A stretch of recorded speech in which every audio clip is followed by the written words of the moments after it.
অত্যাচার, নির্যাতন আর নিম্নমানের খাবার দিয়ে আবাসিক হোস্টেল ছাড়তে জিনিসপত্র নিয়ে একের পর এক বেরিয়ে আসছে এতিম শিশুরা। তাদের ফেরাতে গেলে তোপের মুখে পড়ে প্রতিষ্ঠানের কর্মকর্তারা।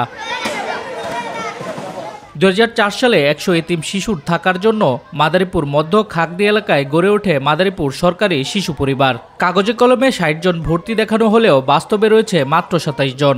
এসব এতিমদের জন্য সপ্তাহে 2 দিন মাংসসহ প্রতিদিনের খাবারে আমিষ বরাদ্দ করা হয়। এতিমখানার ফ্রিজে মাছ মাংস থাকলেও তা জোটে না অসহায়দের। দেয়া হয় পচা ও নিম্নমানের খাবার। জামা কাপড় হলো একটা ছিঁড়ে গেলে ওইটা দিতে গেলে আবার একজন স্যার ছিল, সে বলতো যে এটা দেব না, তারপর মারধর করে পাঠাই দিত। আমরা অফিসে কিছু ব্যাগ, জুতা, এই যে শার্ট কি কিছু চাইতে গেলাম আমাদের থাবুর দিয়ে পাঠিয়ে দিত। মাঝে গরু পচাবি চালাম, আর মাছ পচা গেছিলো, আবার ডিমও পচা হয়েছিল। পোলাবান খাওয়ার পরে অসুস্থ হয়ে পড়ছিল, তাদের হাসপাতাল নেওয়া লাগছে।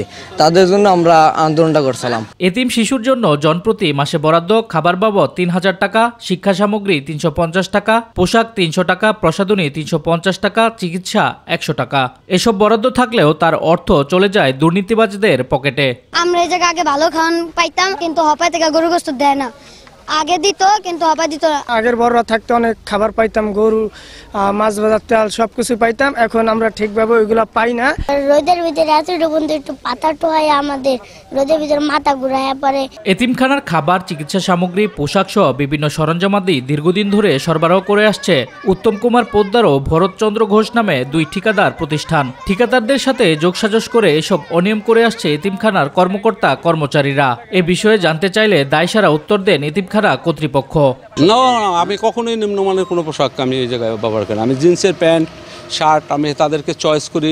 ডিডি আছে, এডি আছে, সুপার আছে, তারা নমুনা দেখে আমাদেরকে বাছাই করে তারপর আমার মাল নেয়। তাদের বিরুদ্ধে যে অভিযোগগুলো ছিল সেইগুলো আমাদের ঊর্ধ্বতন কর্তৃপক্ষ সরজমিনে তদন্ত করে, সরজমিনে পরিদর্শন করে আমাদেরকে কড়া বার্তা দিয়ে গিয়েছে এবং ইতোমধ্যে তাদের বিরুদ্ধে ব্যবস্থা নিয়েছে এবং ঊর্ধ্বতন কর্তৃপক্ষের সুপারিশও করা হয়েছে। এরই মধ্যে তদন্ত করে অভিযুক্ত 4 জনের বিরুদ্ধে ব্যবস্থা নিতে মন্ত্রণালয়ে সুপারিশ করেছে জেলা সমাজসেবা অফিস। এই বিষয়ে ছেলেদের জবানের প্রেক্ষিতে আমরা গত 9 তারিখে এটার পূর্ণাঙ্গ রিপোর্ট আমরা অলরেডি হেড অফিসে দিয়েছি।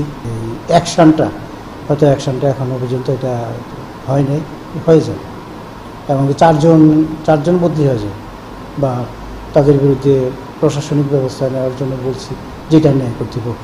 দীর্ঘদিন ধরে এতিম শিশুদের অমানবিক নির্যাতন করা হলেও নেওয়া হচ্ছে না ব্যবস্থা। ফলে এখানকার অনিয়ম যেন এখন নিয়মে পরিণত হয়েছে। শামস তাবরিজ উচ্ছ্বাস, মাই টিভি নিউজ ডেস্ক।